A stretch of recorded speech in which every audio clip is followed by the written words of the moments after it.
8월 15일 광복절은 69주년 되는 광복절입니다. 우리가 역사를 배우는 것은 그 역사를 통하여 교훈을 얻고자 배우는 것입니다. 짐승에게는 역사가 없습니다. 그런데 오직 인간에게만 하나님께서 특별한 선물로 역사를 주셨어요. 그래서 역사 교육은 우리에게 정말 필요합니다. 좋은 점은 발전시켜 나가고 나쁜 것은 교훈으로 삼아야 되는, 그래서 다시 한번 또 반복하지 않게 하기 위한 하나님의 특별한 섭리가 들어가 있습니다. 하나님의 말씀 성경책도 역사책입니다. 역사를 히스토리라고 그러죠. 그의 이야기입니다. 성경도 예수님 한 분을 증거하는 하늘의 역사책이기 때문에 역사하면 우리가 딱딱하게 생각하는데 그렇지 않습니다.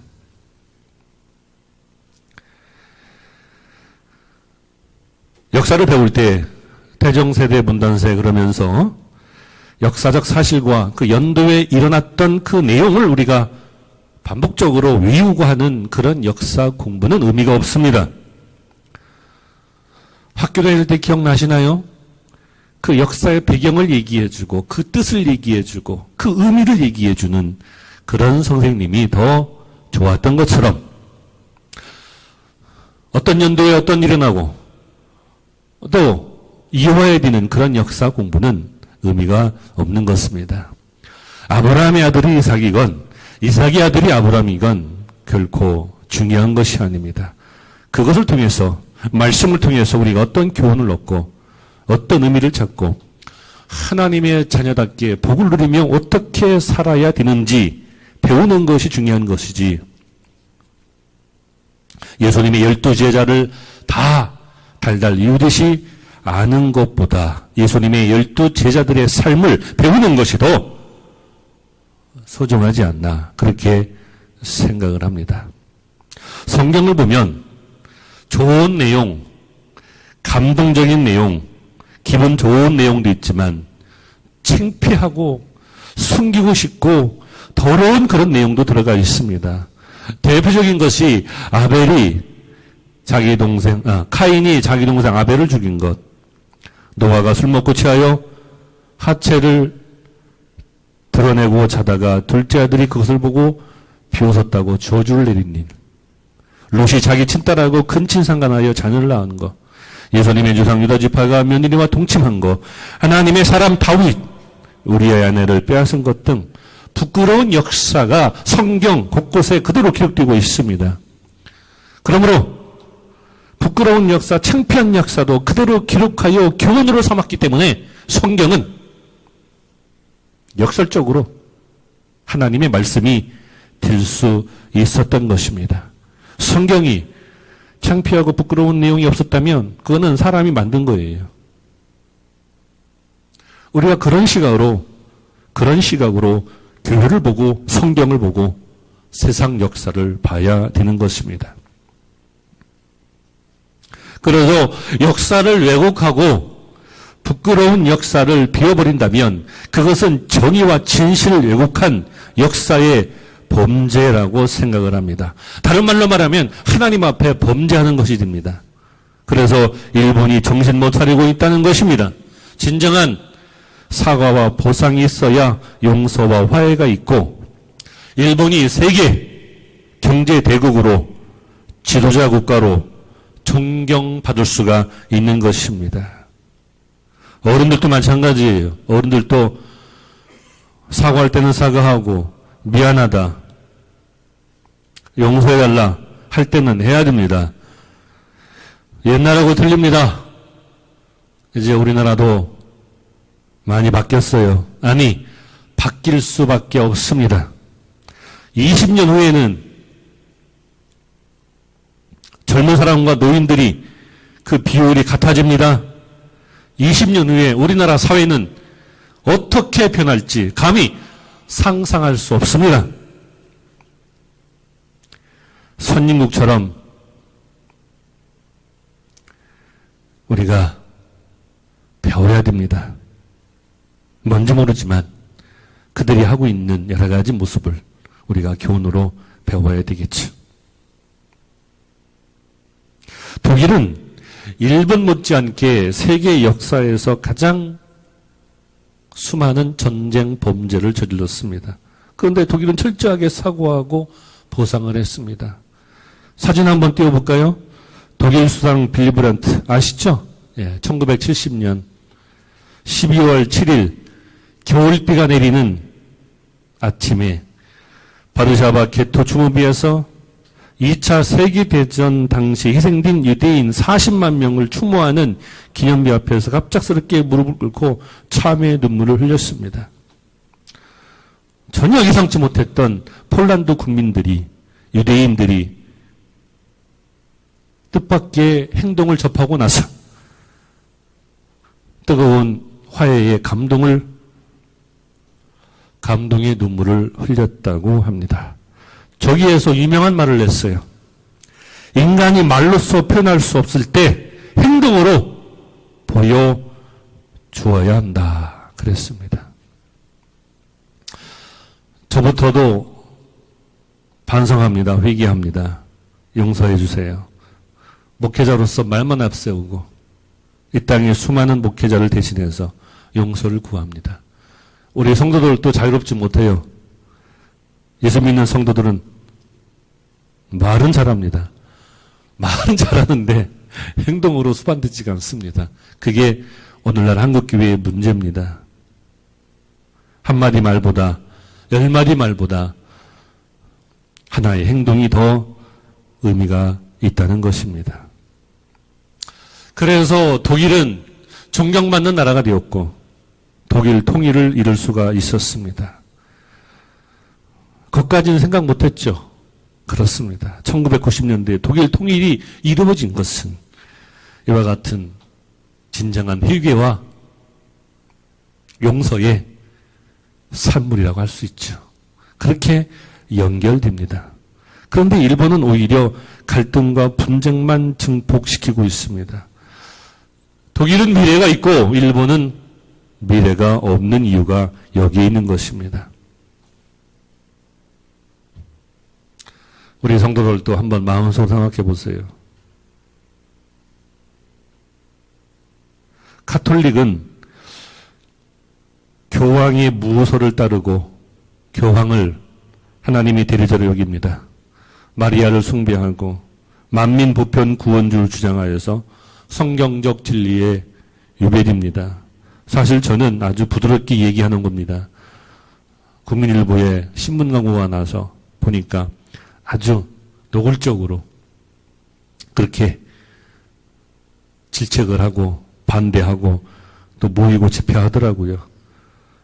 그렇게까지 할 필요는 없는데 사실 프란치스코 교황은 가난한 자들에게 다가가는 인간적인 면모를 보여주었습니다.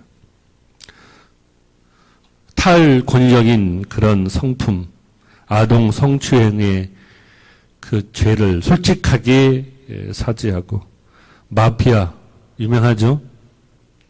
마피아의 자금 세탁 속아진 바티칸 은행의 여러 가지 비리를 바로잡는 등 그런 행보를 통해서 대중적 인기를 받고 있습니다. 중세 가톨릭 교회의 마녀 사냥식으로 자신들의 교리를 따르지 않는 사람들을 처형한 거, 돈을 받고 면죄부를 파는 행위, 수많은 성추문, 창피한 역사를 참회하고 회개합니다.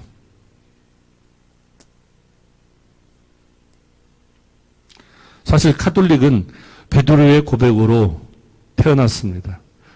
개신교도 가톨릭의 죄악에 대항하여 태어났습니다.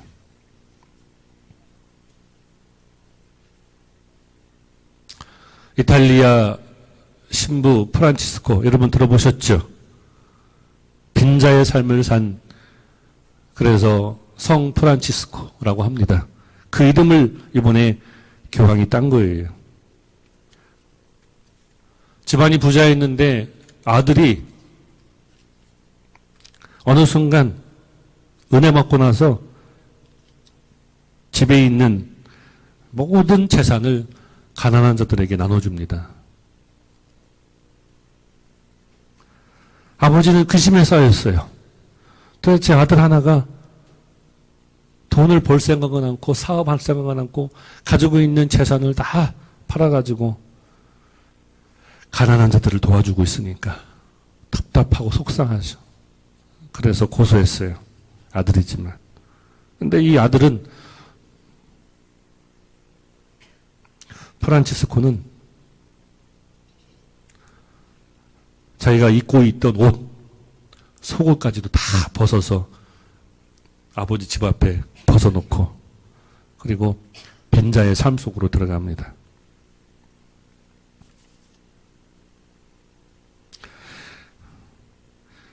그러면서 유명한 말을 남겼습니다. 나는 인간입니다. 나에게 왜 욕심이 없겠습니까? 그러나 내가 천사를 만나고 주님을 만나고 이제 나는 하나님의 종으로 쓰임받기를 원합니다. 그런 말을 남겼어요. 사실 인간의 기본적 욕구는 여러분 욕구 알죠? 먹는 욕구, 그죠? 그다음에 명예, 성욕, 우리가 추구하는 모든 욕구. 이게 하나님이 주신 거예요. 하나님의 선물입니다. 은혜 받지 못하고 변화되지 못하고 억지로 흉내내고 따라하면 결코 행복한 삶을 살 수 없어요. 때로는 하나님의 선물입니다. 그렇기 때문에 남에게 피해를 주지 않는 범위 내에서 바르게 사용해야 됩니다. 그래서 양선과 양보가 필요하고 섬김과 배려가 필요한 것입니다. 바꿔 생각하면 인간의 기본적인 욕구는 사실 하나님이 주신 선물이에요. 그런데 그런 기본적인 욕구를 더럽다, 이상하다라고 생각하면 오히려 잘못된 것입니다. 그러므로 아무나 거룩한 자가 될 수 없는 겁니다. 흉내내서 될 수 있는 것도 아닙니다. 그리고 우리가 생각하는 거룩한 성자, 복자, 성인, 그들의 역사를 보더라도 창피해가지고 도저히 성자라고 할 수 없는 그런 일을 했어요. 그러나 부끄러운 역사도 역사 일부입니다. 창피하고 부끄러운 역사를 통하여 성자와 복자가 된 것입니다. 그게 세상 역사예요. 그러므로 예수님께서 하신 말씀, 너희 중에 지 없는 자가 돌로 쳐라. 나도 너를 정죄하지 않노니. 지나간 과거의 잘못을 용서한다는 그런 뜻이 아니라 앞으로 너 인생의 미래에 펼쳐질 거룩한 소망을 생각하고 낙심하지 말고 열심히 살아라. 지금까지 살아왔던 과거는 말하지 않을 테니까 지금부터 살아갈 앞으로 미래를 바라보며 열심히 살아가라. 그렇게 주석이 되어 있더라고요. 저도 동감합니다. 100% 동감해요. 그렇습니다. 역사는요, 부끄러운 역사, 창피한 역사가 있어요. 우리가 그걸 어떻게 정죄합니까?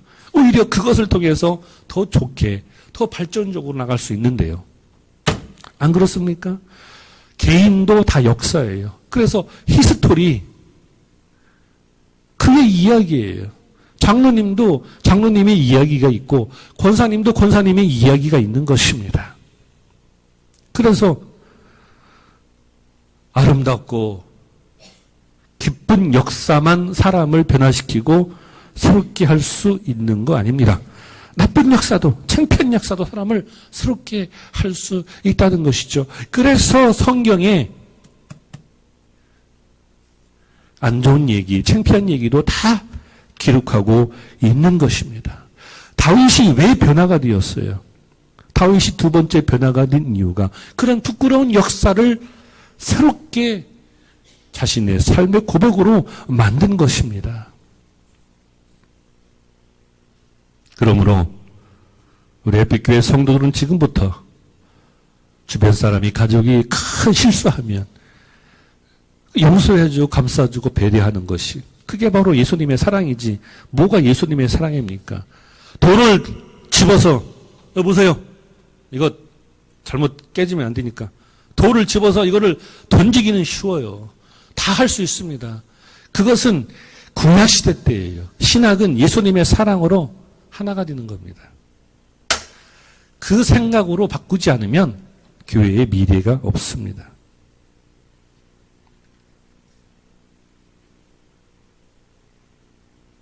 한국교회도 약한 자의 편에 서서 항상 그들을 돌봐주고 정의를 외치며 하나님의 공의를 이 땅에 실천을 했습니다. 그런데 한국교회는 500년 전에 카톨릭이 받았던 그런 비난을 받고 있어요. 그러나 우리는 착각하고 있습니다. 1517년에 루터의 종교개혁 때 타락한 교회는 로마 교황이었어요. 작은 성당은 타락하지 않았습니다. 오늘날 한국교회도 일부 대형교회가 비판의 대상이 되고 있습니다.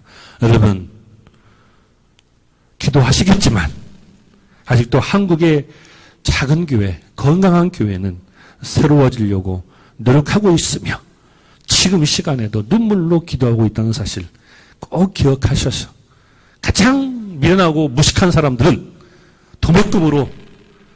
도매금으로 사람을 판단평가하는 것입니다. 그죠? 네.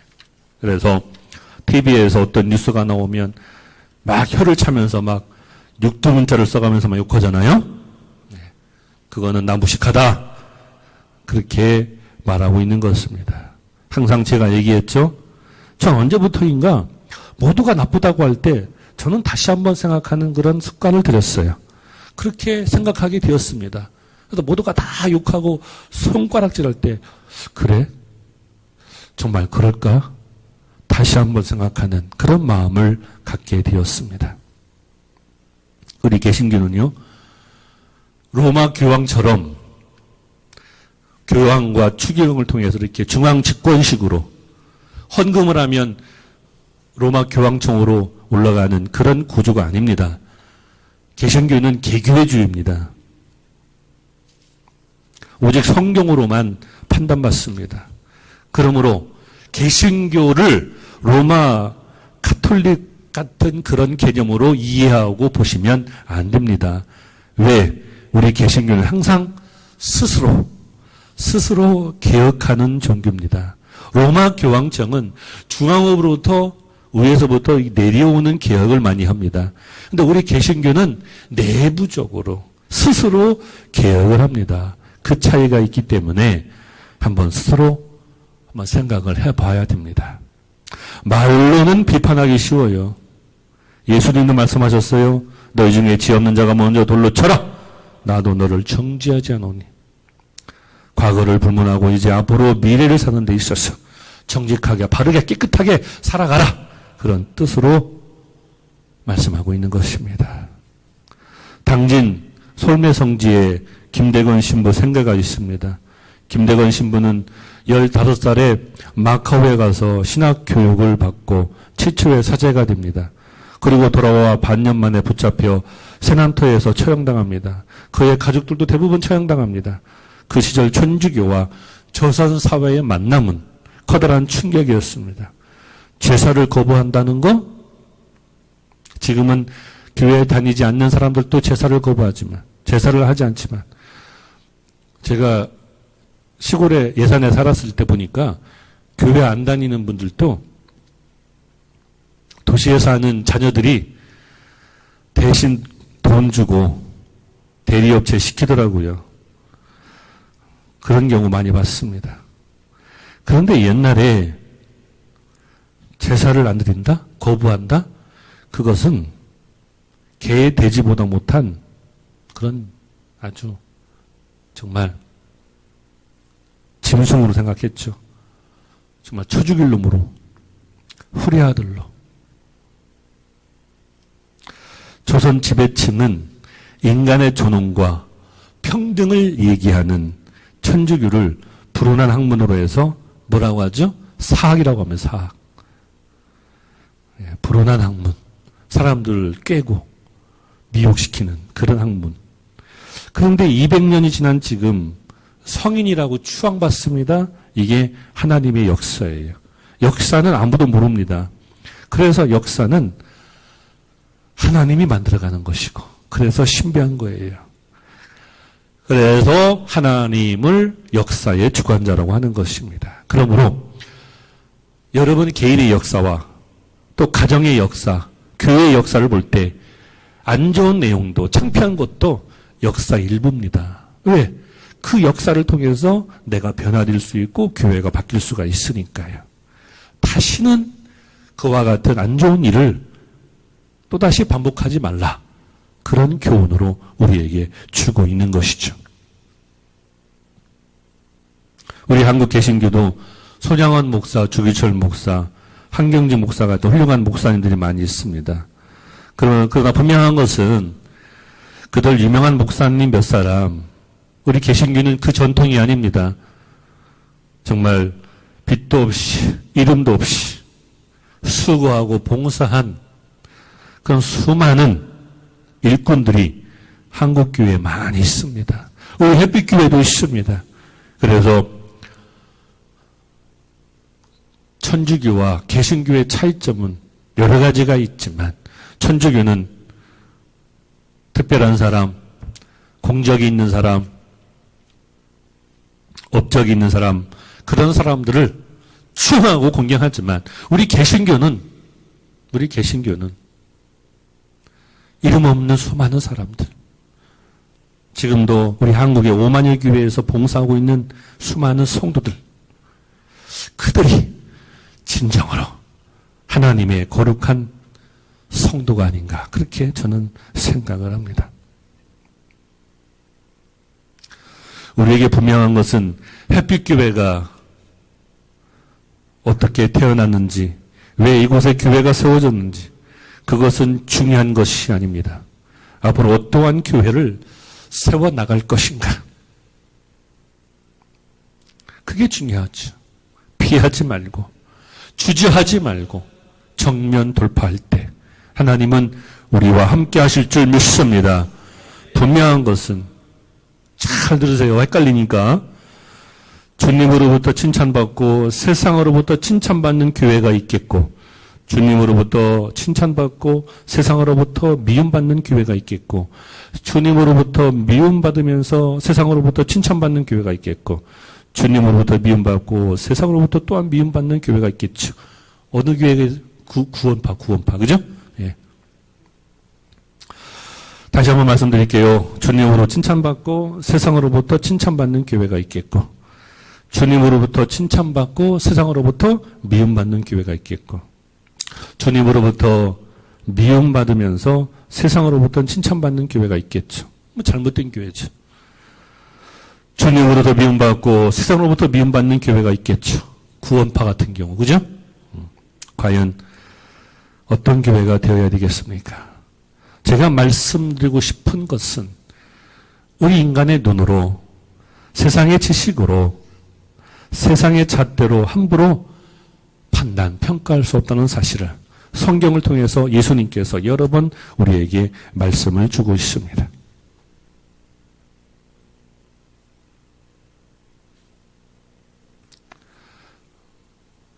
꿈이 있는 사람은 인내해요. 원망 불평하지 않습니다. 참고 다시 일어섭니다. 교회도 마찬가지예요. 교회도 꿈이 있어야 됩니다. 그게 바로 비전입니다. 그 꿈을 이루기 위해서 반드시 희생이 따라야 됩니다. 비전 선포 좋죠. 그런데 그것은 우리 모두 같이 달성하는 거예요. 자, 비전 선포하고 이제 우리 나갑시다. 전진! 그랬는데 슬금슬금 뒤로 빠지고 옆으로 빠지고 그럽니다. 왜? 나는 희생하기 싫으니까.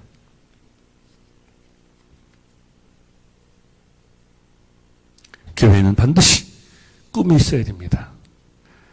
그게 바로 비전이죠. 그래서 그거 달성해야죠. 사람은 이중적입니다. 나쁘다는 게 아니에요. 그럴 수밖에 없어요. 왜?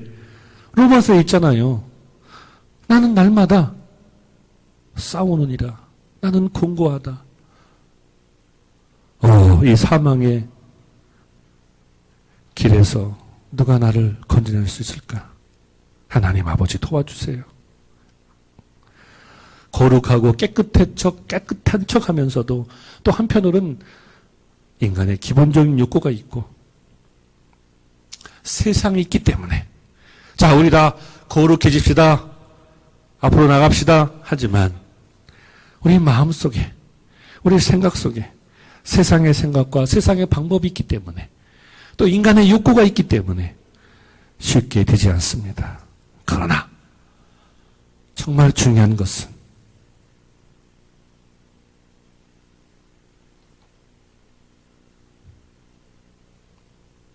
교회는 꿈을 먹고 사는 것이기 때문에 교회의 꿈을 우리가 선포하고 시인하고 명령하고 나갈 때 하나님은 그 가운데에서도 이상하게 역사하십니다. 그러므로 그 목표를 향하여 투벅투벅 한 걸음 두 걸음 나갈 때 그 속에서 여러 가지 문제가 있고 어려움이 있지만 전체적인 맥락을 보면 나중에 그 역사를 딱 띄워놓고 딱 들어보면 하나님이 이렇게 해서 역사하시고 주관하셨구나 하는 것을 우리가 깨달을 수 있는 것입니다. 그러나 희생 없는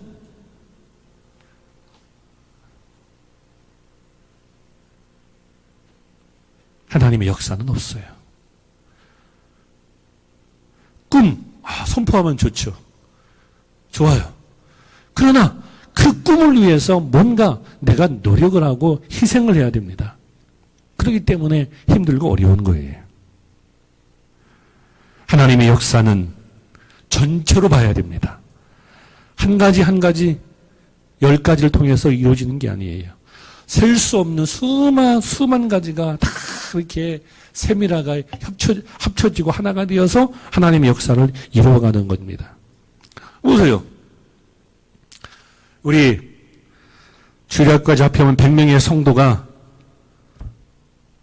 하루하루 살아가지 않습니까? 지난 주일날 왔어요. 자, 일주일 동안 수많은 역사가 이루어진 것입니다. 매 시간마다. 그죠? 그러면 나만 그래요? 여기 교회 안 나온 자녀들, 친척들, 친구들, 직장 동료까지 합하면 일주일 동안 수천 개, 수만 가지 역사가 조합되는 것입니다. 그렇게 해서 이루어지는 것이기 때문에 우리가 세상적 잣대로 인간의 눈으로 우리의 상식으로 판단, 평가할 수 없다는 것입니다.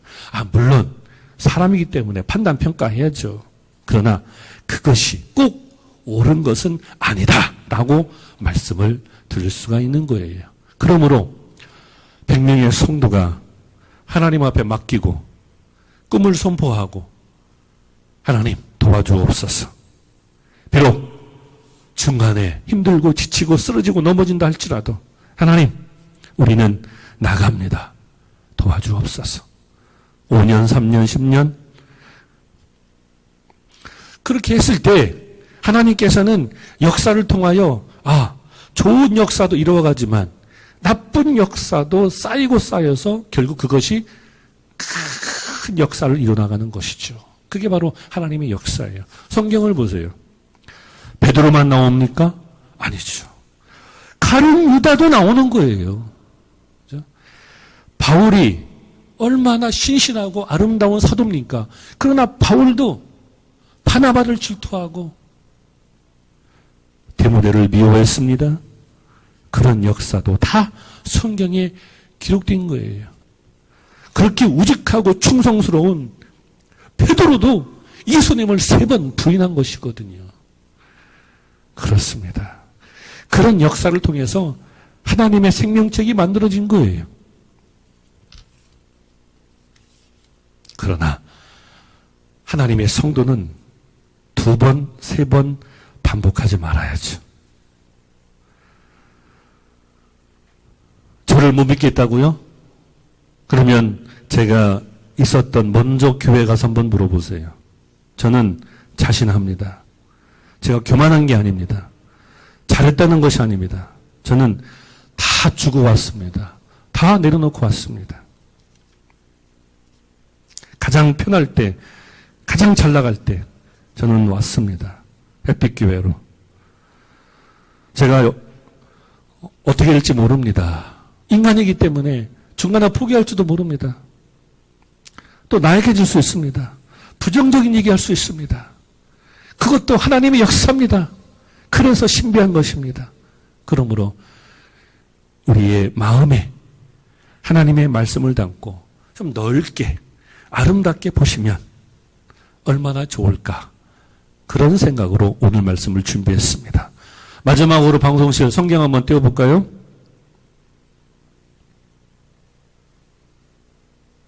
자, 성경 읽습니다. 시작.